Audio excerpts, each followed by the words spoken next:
Hej, idag gör visa Braskamin helt gratis varma från gammal bilolja eller matolja med bra hög effekt. Varsågod följ med och titta.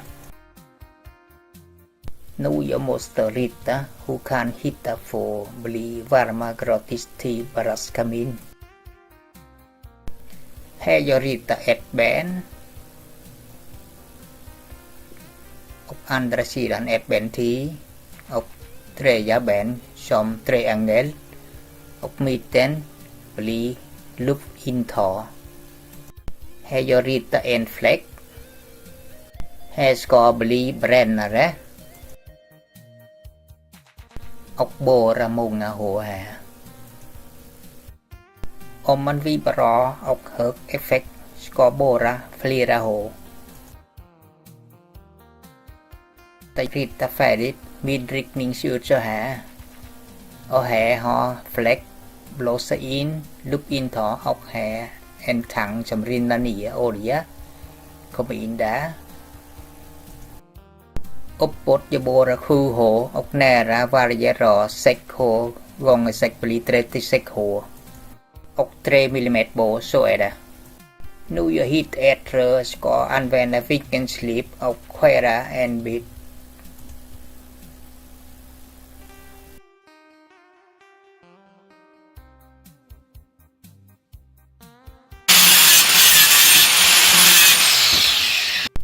Nu redan jag skär bort en bit. Nu jag tar den här plåt och ritar rund, klippa en bit. Jag klipper färdigt plåt och lägger upp här och svässa inne. Innan jag svässar ska borra över 30 mm.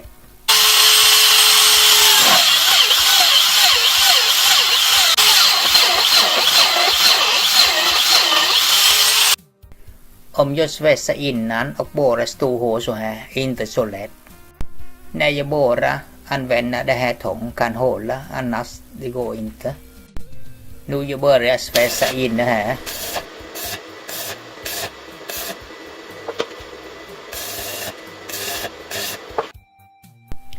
Nu jag tar svart tejp och tejpar runt och sen tar kokmått och markerar.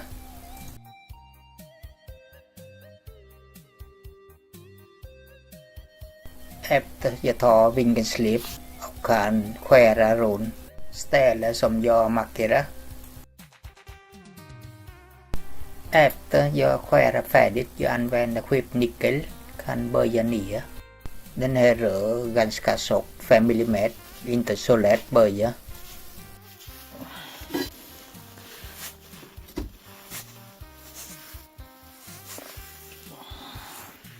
Efter böja ser ut så här. Nu gör vi svart rör, böja upp så här. Jag ska skära på plaströr rätt vinkeln. Sen jag markerar på svart rör och sågar bort den. Efter jag så färdigt och böjer upp, sen svässa ihop. Den runda plåt jag ska bocka runt.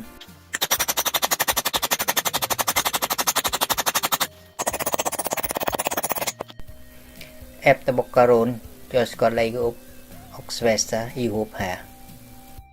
Här uppåt jag borrar 7 hål.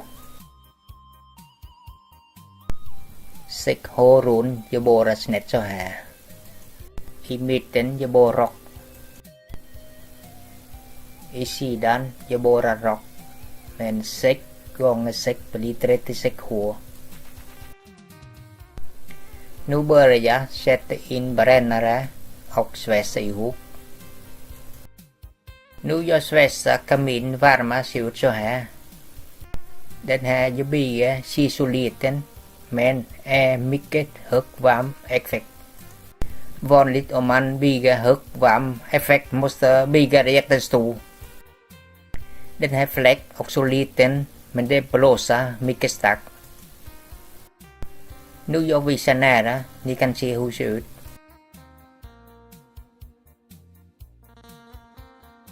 Det här rör det sitter fläck som blåser in, jag svässar fast i botten. Hè họ tre bèn sita stabi.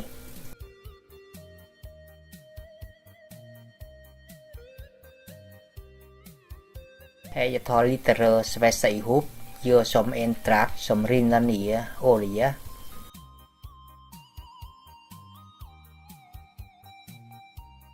Hè ốc in ho screw som screw fast i húp. Det thép cho khăn öppna skruv här kan rensa. Och här jag har specialpackning klara jättehög varm, inga problem. Ni vet det här packning, det är material samma tupplockpackning till bilen. Så det fungerar jättehög varm. Jag bygger 3 ben, det står mycket bättre än 4 ben. Om golvet inte rock kan säga ojämn, men 3 ben står mycket stabil.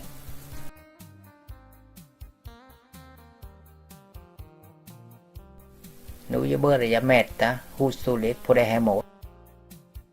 Här 260 mm. Och här 170 mm.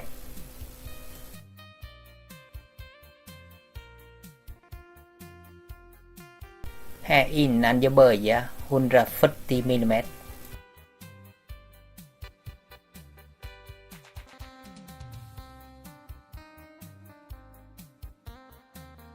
Och här brännare 70 mm höjd.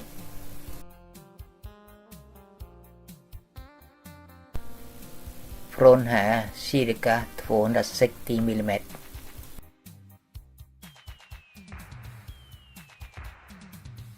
Och här höjd cirka 200 mm.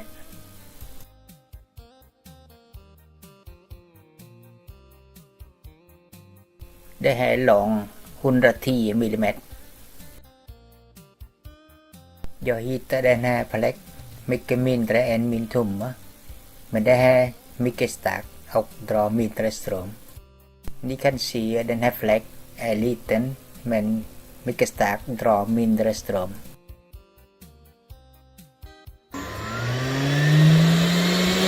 Ja. Ja. Nu jag börjar testa hur ska bli mycket effekt. Här jag samlar full dunk med matolja.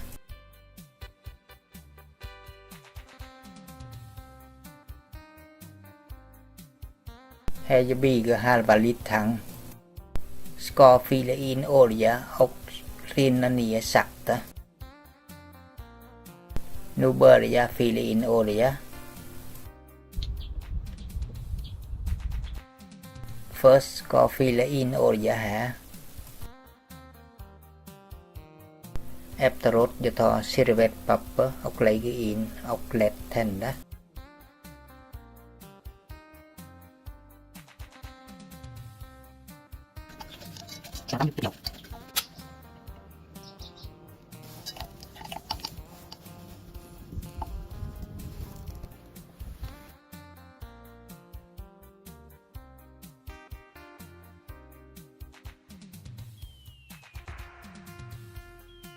Nu jag mäter cirka 200 grader.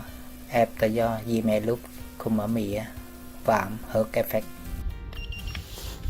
Nu jag börjar ge mig luft brinner bättre.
Bây giờ đo cái vỏ bên ngoài coi như nóng như thế nào.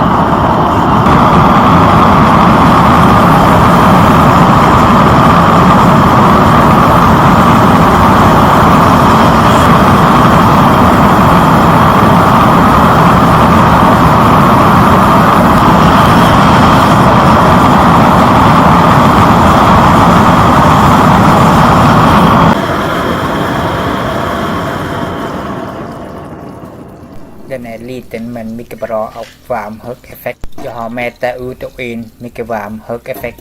Kan säga jättemycket varm kan inte mäta.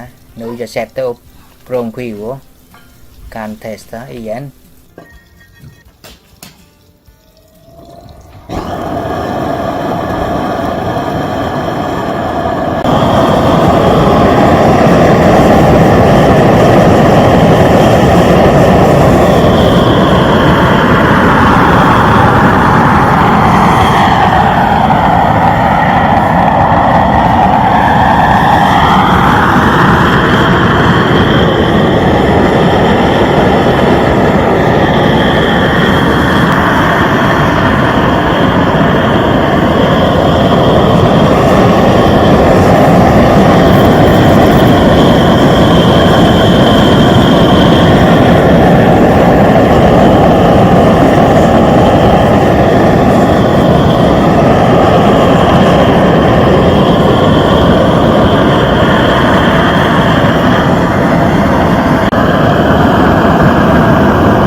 Nu är vintern, jag besöker Braskamin ska färdigt att använda.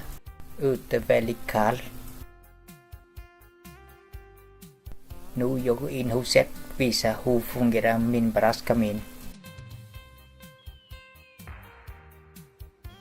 Jag bygger så här, fungerar bra med öppen spis i Braskamin. Nu jag börjar elda. Jag värmer upp med gammal matolja eller gammal bilolja, så fungerar bra, kan spara mycket pengar.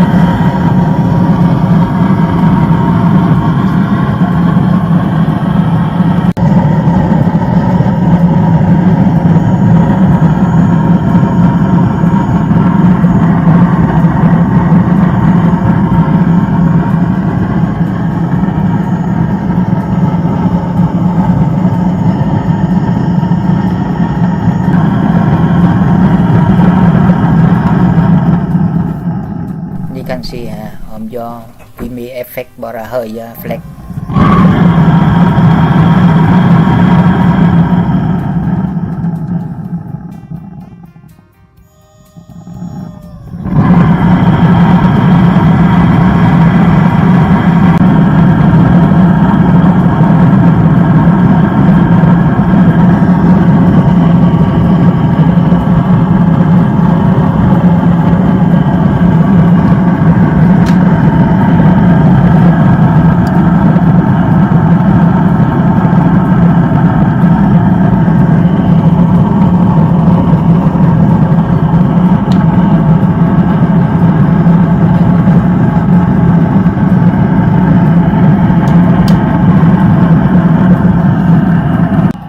Nu så är det, jag hittar mycket bra lösning.